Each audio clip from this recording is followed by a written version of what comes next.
Welcome back, my dudes. I was prepping for my family game the other day, and then I got to thinking about that teaser video that Wizards of the Coast put out on their official D&D VTT. And well, thinking about D&D is fun. So today, you and I are going to take a closer look at the teaser video, and a little bit of the other information I've been able to dig up on it. We're going to talk about how I was originally adverse to it, probably like a lot of people, but after doing a little bit of research and a little bit of reading, some things in it really spoke to me. And there's some things that you've probably missed. I know I've missed. So stick around. There's one point that is definitely not being talked about enough. I have a unique perspective on VTTs because I've actually built one myself. You see, I have a background in software engineering, electrical engineering, and an occasional missile launcher. Late last year, I just started working on a VTT, and over many months, I slowly developed a web-based, 3JS-based VTT that we use today. And this video isn't about that, but what happens when you build your own VT is you start to look really closely at what a VT is and what it shouldn't be, what features it should have and what it should definitely not have. And I've developed really strong opinions on VTTs. I believe VTTs should get the hell out of the way of the game. I want to DM online the exact same way that I DM in person, but I still want some of those cool features like fog of war and dynamic lighting. And I absolutely do not want to spend more time prepping maps than I do prepping my stories. So let's talk about this official D&D VTT. First, let's get this out of the way right off the top. Yes, those are $2,500 Alienware laptops that they're using. There's north of $10,000 in hardware sitting on that table for this demo. Now, in their defense, they haven't released any type of recommended hardware specs for the game. And for all we know, these are just developer boxes they just pulled out in order to run this demo on. But most likely they did it because they're cool looking laptops. And yes, Cale Stutzman does in fact talk about playing D&D online while he demos his VTT in person. A lot of the cool interactive stuff that you're seeing happening in the demo is actually the in-person experience. I mean, think about it. You see them and they're looking at each other, they're gesturing, they're making movements, they're laughing, they're having fun. All of that is that gooey goodness that is in-person gaming. What I don't see in the VTT currently, and I'm really hoping isn't off the roadmap, is the video chat. I believe video chat needs to be well implemented. It needs to be a feature-first effort. One of the things you realize when you build your own VTT is that video chat, if it's integrated into the VTT, actually takes a lot of screen space. So whoever is going to build the one VTT to rule them all definitely needs to have it be a primary feature, not an afterthought. So let's talk about some of the cool parts of the demo. The UI looks amazing. It looks simple. It looks easy to use. Considerably simpler than most of the other VTTs out there like Foundry and Roll20. And yes, pros will tell you that it's easy, that it takes no time. All you have to do is just learn it. Spend some time with it. You're going to understand every bit of it. But when I'm DMing a game, I want my players focused on the story, interactions with each other, not being stuck in menus trying to do this and that. Cale also mentions that the official content coming for the VTT is actually going to be kind of like building blocks. It's going to be like Legos, maybe kind of like Tailspire, which also alludes to exactly how they intend to sell this stuff.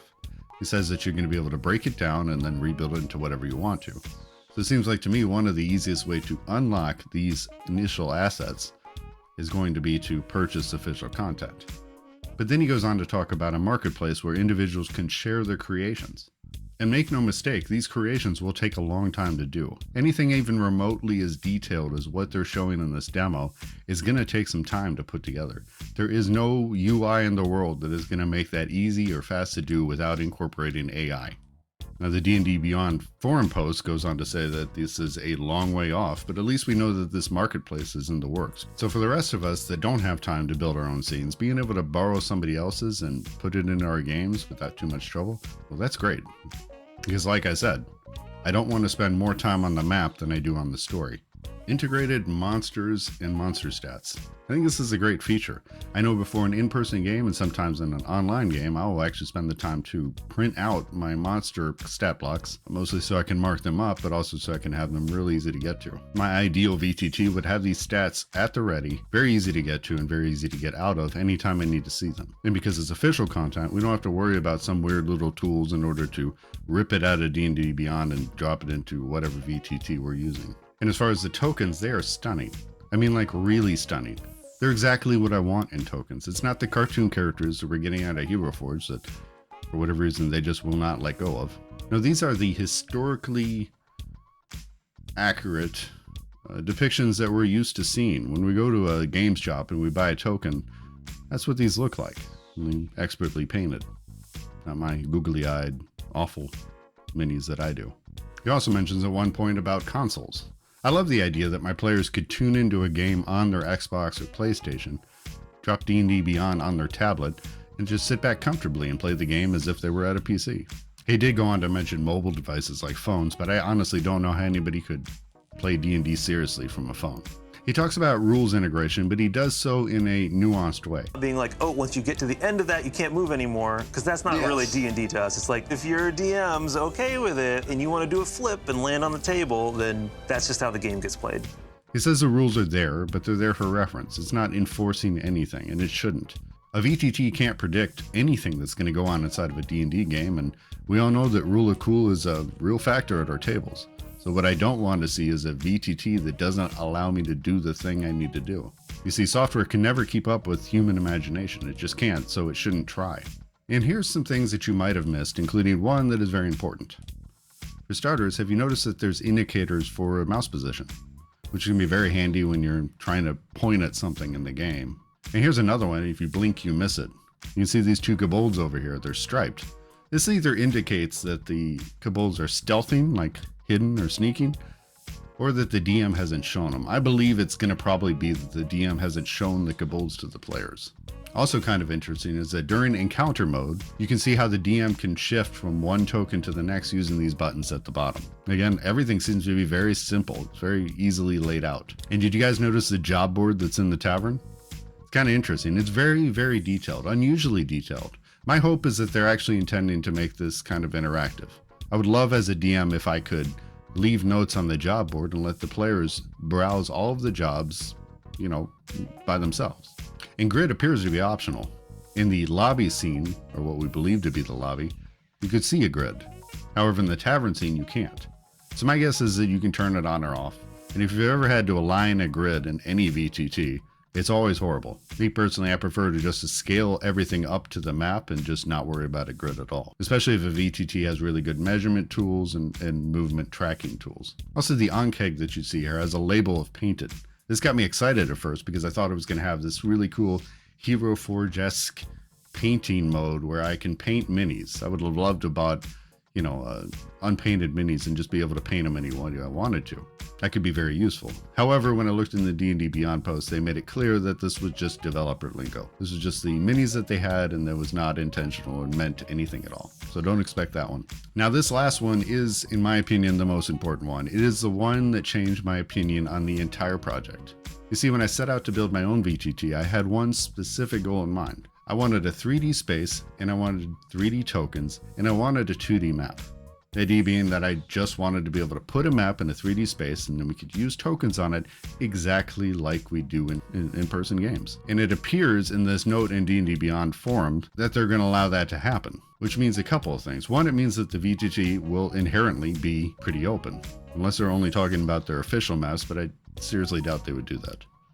So we're going to be able to import any map, any 2D map into the VTT and have it ready to go. That's very exciting to me because I liked my VTT to let me play the game the way I play in person. I like maps. I think maps are critical to our hobby. They are historically there from the very beginning. And 2D maps have a certain artistry that I just won't give up on. 3D scenes are nice, but I think graphics can have a bit of a crutch effect to players' imagination and creativity. The theater of mind allows the player to fill in the holes, the gaps in between the words, where a fully rendered 3D scene is going to fill in all the gaps for them. And if they don't see it in that scene, then it must not exist. And that part gets me very excited because it's one of the main things that I require in my VTT is to let me play the game the way I would do it so in person. So if D&D can actually get this done, can actually put out a VTT that is open, that allows me to DM the way I want to, it must have integrated video because I don't want to flip between screens and devices in order to see the other people I'm playing with. And it'd be really nice if they didn't microtransaction us to death. I know in the past I've purchased a class or a race on D&D Beyond because I needed it for a game. I didn't think paying a couple bucks to get a race was a big deal. But if I'm having to do that for every single asset, it's going to become tiresome. So my hope is that Wizards of the Coast will find some sort of balance here. And what do you guys think? Are you going to get on board with this? Is this going to be your new VTT, or are you going to let this one just fly on by? I know that there's a ton of negative press, mostly because this came out right around the time Open D&D and the OGL crisis was going on. And so it kind of got lumped right into that. And so everybody was, of course, down on the VTT because they were down on Wizards of the Coast at the time. A lot of people still are, but I think this one might be a little unwarranted because this VTT looks to me better than Tailspire, and Tailspire really excited a lot of people. So let me know what you think in the comments, and if you haven't subscribed already, please consider giving us a sub, and I will see you guys next time.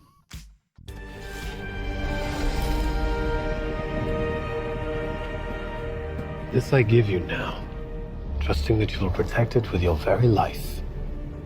I will. Hold this.